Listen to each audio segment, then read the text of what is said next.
Sir मैं कुछ और क्वेश्चंस ले रहा हूँ। 5 साल पहले लो प्लेसेंटा से मिसकैरेज हो गया था 5 मंथ में। अब मैं फिर से प्रेग्नेंट हूँ एज 42 ईयर्स से, क्या ये दोबारा हो सकता है? Good morning. मैं डॉक्टर दीपांकर बैनर्जी बोल रहा हूँ जबलपुर से, ideal fertility IVF and genetic centre private limited, जो कि मध्य प्रदेश में स्थित है। और मैं गायनिकोलॉजिस्ट हूँ with special interest in reproductive medicine and foetal medicine. यदि कोई एक प्रेगनेंसी यदि बीच में पहले लो प्लेसेंटा के कारण यदि आपका अबॉर्शन हुआ है, डोंट वरी टू मच। और यदि आप 42 ईयर्स की हैं और यदि आपकी प्रेगनेंसी ठीक चल रही है तो मेरा एडवाइस ये रहेगा कि चौथे पाँचवें महीने के बीच में एक एमनियोसेंटेसिस जरूर करा लें।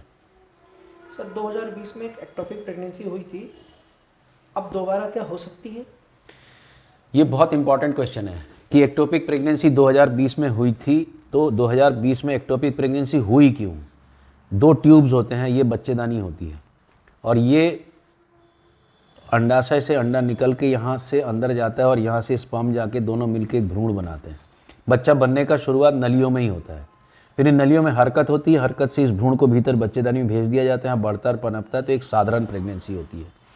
सपोज इस ट्यूब की जो क्वालिटी है, यदि उसके भीतर ऐसा यदि रैगेड है या फिर ख़राब है, तो ये जो फर्टिलाइज्ड एग है यहाँ फंस जाता है। तो यहाँ पर तो बच्चे के साथ बच्चेदानी बढ़ जाती है, ट्यूब नहीं बढ़ पाती, तो ये फट जाती है।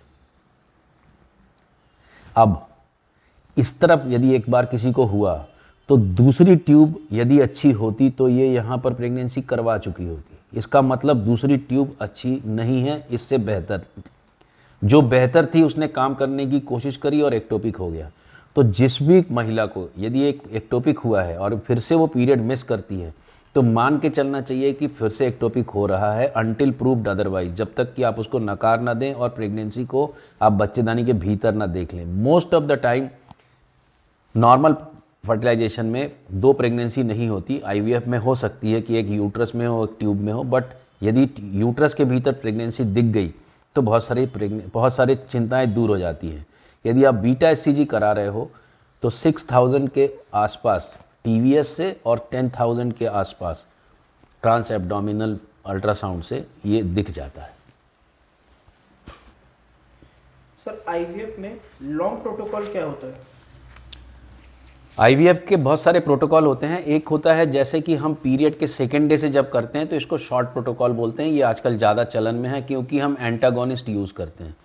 पर कई लोग अभी भी डाउन रेगुलेशन या उसको मैनेज करने के लिए ये जो पीरियड होता है इसके 8 से 10 दिन, मतलब पिछले पीरियड के 21वें दिन से एक इंजेक्शन चालू कर देते हैं।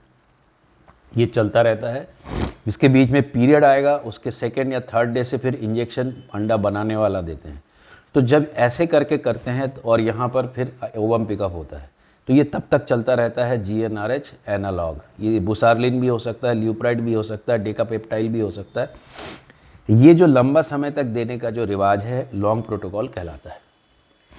सर बच्चेदानी छोटी है और पीरियड में नहीं आता, ऐसी कंडीशन में माँ कैसे बन सकती है? बच्चेदानी छोटी है और पीरियड नहीं आता है, उसका सबसे प्रधान कारण ढूंढना बहुत ज़रूरी है। आपको मैं बार बार ये हर वीडियो में बताता हूँ कि बच्चेदानी यदि है और छोटी है तो ये दो कारण से है। या तो जो ओवरी है उसके असर नहीं हो रहा है तो ओवरी ख़राब है, या फिर जो मैनेजमेंट है हाइपोथैलेमस और पिट्यूटरी ये ओवरी में काम नहीं कर रहे, मतलब मैनेजमेंट ख़राब है। ऐसे केसेस में आप इनको ठीक करके बच्चेदानी चला सकते हो। बट यदि ओवरी फेल है तो उसमें थोड़ा मुश्किल होता है, बाहर से दवाई ला के आप बच्चेदानी को फिर से पीरियड ला सकते हो। यदि बच्चेदानी से पीरियड आता है तो बच्चेदानी उतने काम की होती है कि ये गर्भ धारण कर सके। If husband positive blood group, wife negative blood group, then pregnancy is possible?